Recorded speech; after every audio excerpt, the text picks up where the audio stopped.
àwẹ̀ tán ojú tá a jọ̀sán àwẹ̀ tán ojú tá a jọ̀sán mélòó ló gbà nínú Ramadan mélòó ló gbà nínú Ramadan Joshua mélòó ló gbà nínú Ramadan àwẹ̀ ti tán ojú tí a jọ̀sán mo mọ̀ pé èní ni ọdún wa tẹ́ bá ti dé láti Eid try as much as possible kẹ́ recreate nǹkan tí mo fẹ́ kọ́ yín so that àwọn ẹni tó bá wá kí yín pé a kú ọdún Mubarak di sálà sọ pé kẹ́ tó lọ ẹgbà kò ń ṣe jollof rice neither it is fried rice kí ni mo mú wá fún yín lénìí Asun rice ni mo mú wá fún yín lénìí so ẹ fi twist èmi Alase Nimi òun ni mo fẹ́ kọ́ yín so ní báyìí ẹ mọ̀ pé àti ṣìnù àti mu bó tẹ̀ jẹ́ little tea àti mú lọ kí Eid so àti dé padà ẹ jẹ́ ká wá ṣe kíni ká ṣe kíni ní báyìí mo ti heat up pan mi lọ ká má bàa dènà pẹ̀lú kíákíá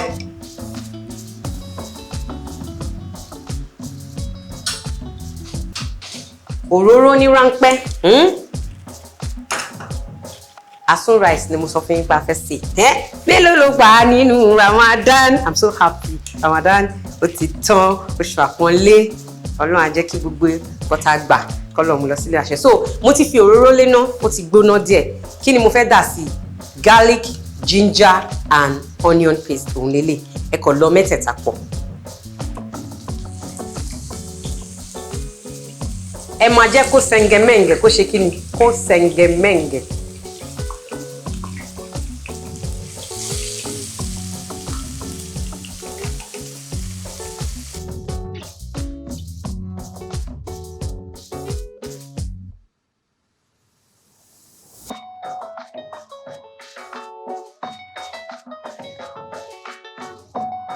so ẹ máa sauté ẹ̀ dáadáa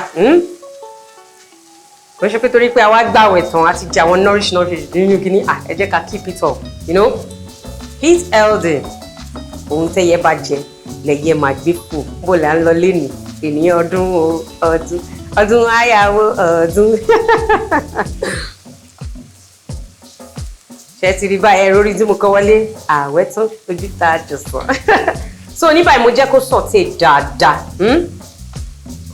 ẹ má rush o ẹ jẹ́ kó sauté dáadáa gbogbo ẹ̀ kan tún ró mọ́ra wọn dáadáa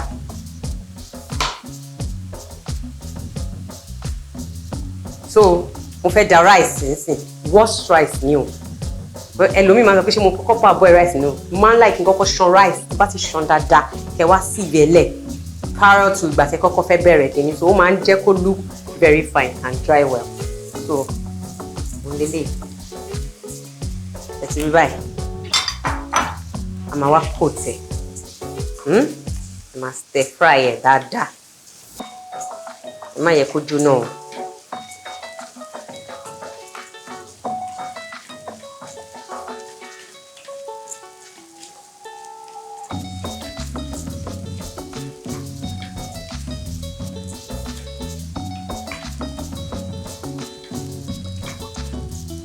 oúnjẹ yóò ṣe kí ni ó débẹ̀débẹ̀ anybody tó bá wá kí yín fọ́dún lénìí please òun ni kẹ́ serve o so ní báyìí tẹ́ ti rí pé yet ẹ ti coat ẹ you can even ẹ máa gbọ́ smell yẹn pé onion garlic gbogbo ẹ̀ wọ́n ti rò pọ̀ ẹ dẹ̀ rọra rí ojú ẹ̀ kó shine jù so ẹ má jẹ́ kí òróró yín kó pọ̀ jù àwọn míì kan máa mix butter mọ́ but do with just the òróró òun lélẹ̀ báyìí so nísìnyí màá wá lò on a very low heat ni wáyé pé mi ti ṣe nǹkan kan sí a máa bu adùn ọbẹ̀ sí seasoning a máa bu iyọ̀ lóní ráńpẹ́ sí ṣóyé ẹ ká rọra fi Corry díẹ̀ sí you don't know this twist so it's better you take it care then that's Tyme black pepper díẹ̀ òun nìyẹn then máa bu little rodo ṣe ti rí báyìí little rodo máa wá bu paprika powder paprika smoked paprika òun lè máa ra bù sí báyìí a máa ṣe kí ni a máa tún stir fry ẹ̀ dáadáa ẹ rí pé on a low heat nítorí ẹ̀ ni mo ṣe jóná.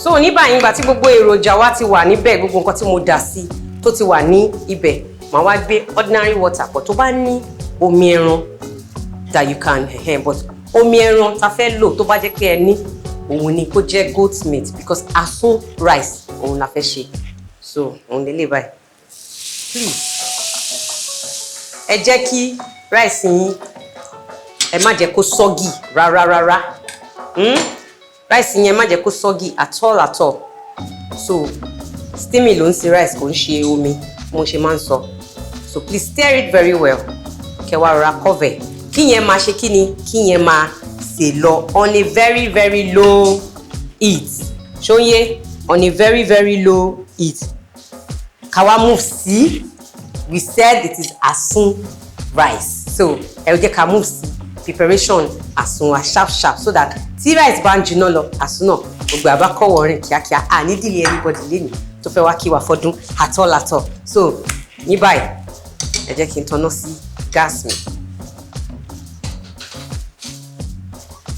So Asun preparation wa la fẹ́ bẹ̀rẹ̀ báyìí mo ti tanná sí then ó ti ń heat lọ wow so exactly nǹkan tá a máa kọ́kọ́ ṣe kò nira rárá ẹ máa ṣe kí ni ẹ máa bu òróró lé náà.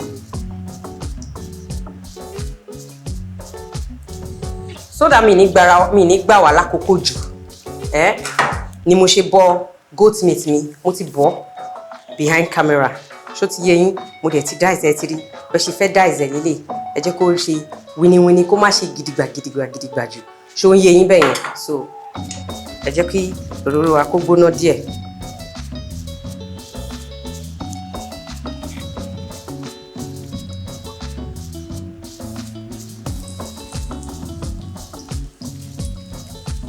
They had the 2 onions, very.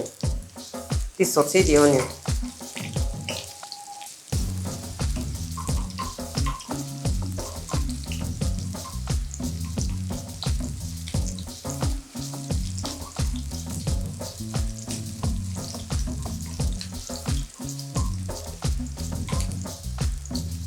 So nísìnyí màá gbé ògúnfe mi, ìyẹn goat meat mi. Tí mo ti bọ̀ dáadáa ti seasoning yẹn dáadáa mo ti bọ̀ so I can tell you bó dùn.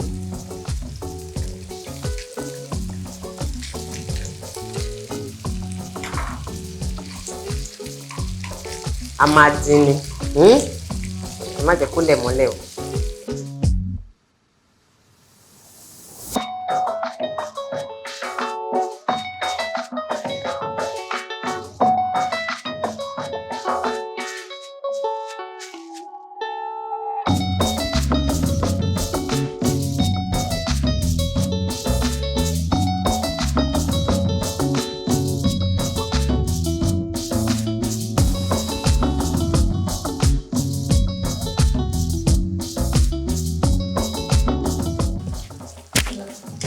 So ẹ ti rí báyìí nǹkan tẹ́ fẹ́ achieve nìyẹn ẹ jẹ́ kó dín dáadáa ìyẹn goat meat yín kó ṣe kí ni kó dín yékéyéké you understand that okay ní báyìí nǹkan tá a máa kó sí next òun ni rodo wà lọ́wọ́ náà yẹn ẹ má mọwọ́ kúrò ń bẹ̀ o.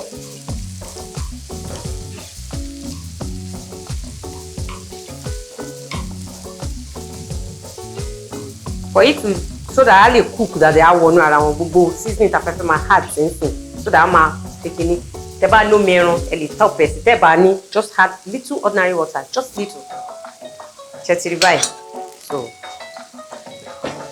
ordinary water nìyẹn so that our a bit juicy so nílé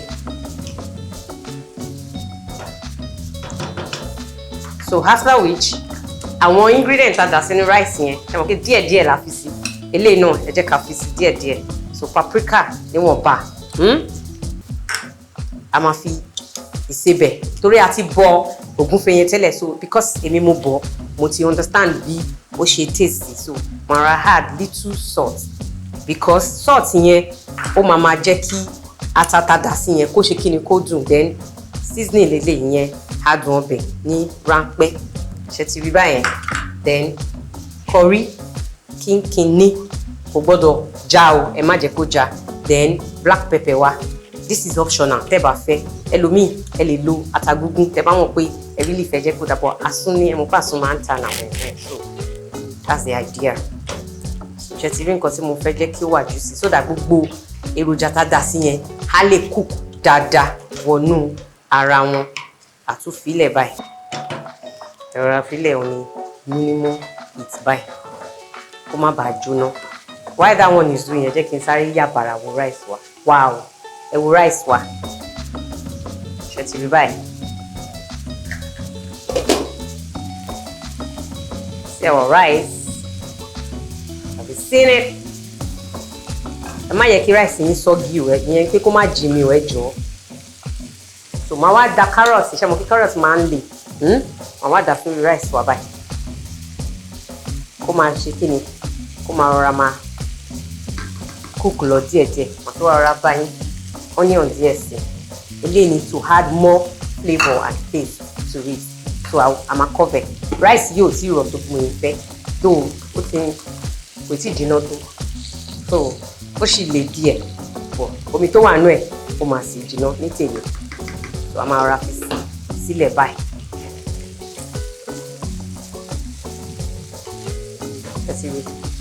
Juicy ẹ̀ òun lélẹ̀, màá wá rọra fi green and red pepper wá, màá rọra fi sí lórí báyìí. Stir fry ẹ̀. Màá rọra fi spring onions wá. Feel free to pour it and enjoy. Oye cable. Màá fi onion sí báyìí. Ṣẹ̀rípà Asun wa ti ready báyìí. For combination Asun rice la sọ. Please, you can taste tí seasoning àbí adùn ọbẹ̀ àbí ìsebẹ̀ tó bá ti tó ẹ taste kẹ́ add mọ́. So ẹ jẹ́ ká wá ṣí rice wa. Wow, ṣe ti rí. Ní báyìí màá ní láti switch so you can see what I'm about to do.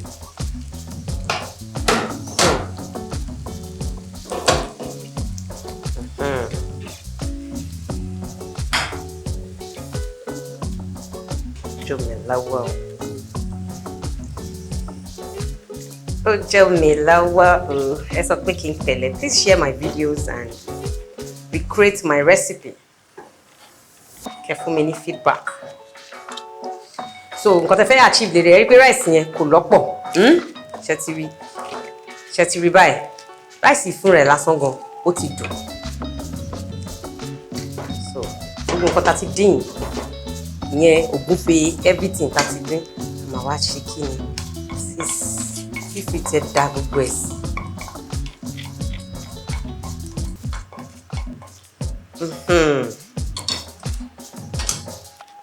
Now your red bell pepper. Ṣé mọ̀ pé àdín yẹn? So taste oníkálukú bó ṣe ń kọ́wọ́rìn ọjọ́ ọmọ bẹ́ẹ̀ yẹn. Then because of àwọn ìtẹ̀ṣẹ̀ hard yẹn, you might want to add a little seasoning sí. Ṣó yé yín? So now let's stir it together forever, together forever. Ṣé rojú ẹ̀ òróró pọ̀ jù gbogbo ò ṣe lọ́pọ̀ tì jù. Ata tó iyọ̀ dẹ̀ ṣe kí ni, iyọ̀ náà dẹ̀ dùn lóní ṣémṣém.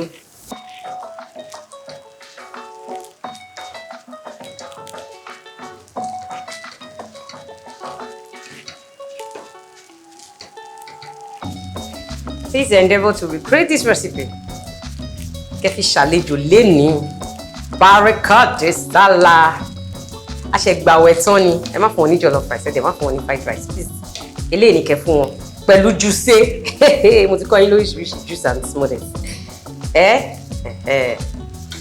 so òun lélẹ̀ a kàn máa fún ní last covering for like some seconds then after that we'll serve it mo ń bọ̀.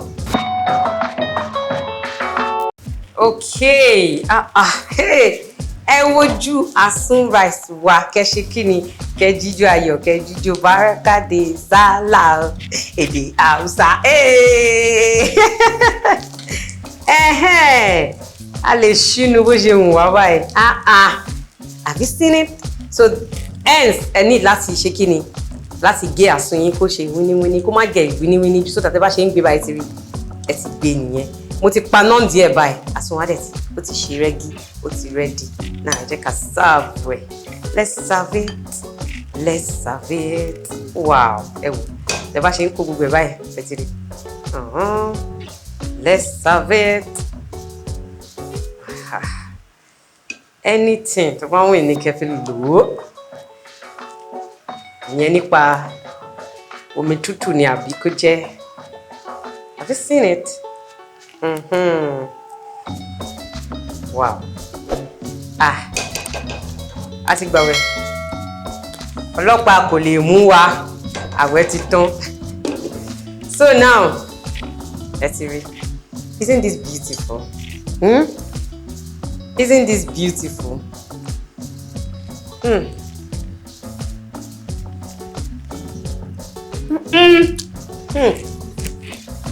Ẹ jọ̀ọ́, iṣẹ́ ni kẹ́ recreate recipe yìí. Tẹ́ bá dẹ̀ ti recreate ẹ má jẹ́ kó jẹ́ pé ẹ̀yin nìkan lè máa dáwò. Ẹ share fídíò mi káàkiri so that wọ́n mọ̀ pé oúnjẹ yìí ó sẹ̀ǹgẹ̀ mẹ́ǹgẹ̀ ó débẹ̀débẹ̀. Ire o lọ́jọ́ gbogbo a tún máa ríra next time. Paprika de sala.